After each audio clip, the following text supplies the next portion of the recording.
डुमरी उपचुनाव पर सबकी नजरें टिकी हुई है। इस चुनाव की हार जीत का रंग आने वाले लोकसभा और विधानसभा चुनाव में चढ़ेगा। चुनावी बाजी जीतने वाला माहौल बनाएंगे।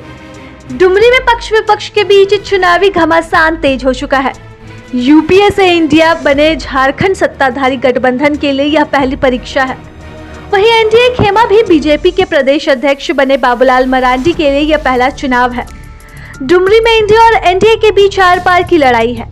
झामुमो उम्मीदवार बेबी देवी सहानुभूति लहर पर सवार है और सत्ता पक्ष की ताकत है। वहीं आजसू की प्रत्याशी यशोदा देवी के साथ पिछले चुनाव में बिखरी बीजेपी आजसू की ताकत एकजुट हो गई है। इन्हीं दो पलड़ों पर यह चुनाव तौला जा रहा है। डुमरी उपचुनाव में हार जीत के कई कोण हैं। जातीय समीकरण की गोलबंदी से लेकर खेल बनाने बिगाड़ने का एक फैक्टर एआईएएम माना जा रहा है।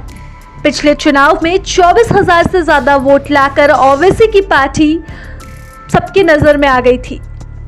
इस बार कितना जमीन नाप पाएगी यह भी देखने वाली बात रहेगी। डुमरी विधानसभा के 3 प्रखंडों में 70 के करीब पंचायत है। नवाडी और चंद्रपुरा झामुमो का गढ़ रहा है। दिवंगत जगन्नाथ महतो डुमरी खास में 5 से 10,000 वोट से पीछे रहने के बाद भी नवाडी और चंद्रपुरा से वोट समेटकर विपक्ष को अपनी आंधी से उड़ाते रहे हैं। एनडीए के लिए नवाडी और चंद्रपुरा में सेंधमारी से ही बात बनेगी।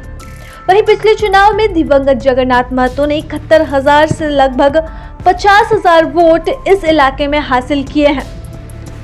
इधर डुमरी के चुनावी जंग में बीजेपी ने यह सीट आजसू को देकर सत्ता पक्ष के उम्मीदवार की चुनौती बढ़ा दी है।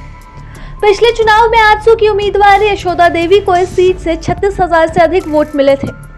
वहीं बीजेपी के उम्मीदवार को महज 500 वोट कम मिले थे।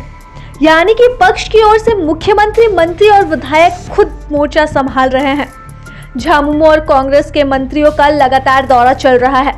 दूसरी तरफ एनडीए प्रत्याशी यशोदा देवी के पक्ष में टीम बाबूलाल मरांडी व सुदेश महतो डटे हुए हैं।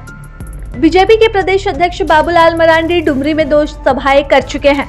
वहीं आजसू अध्यक्ष सुदेश महतो डुमरी में लगातार कैंप कर रहे हैं। प्रभातखबर.com, विश्वास वही, रफ्तार नहीं।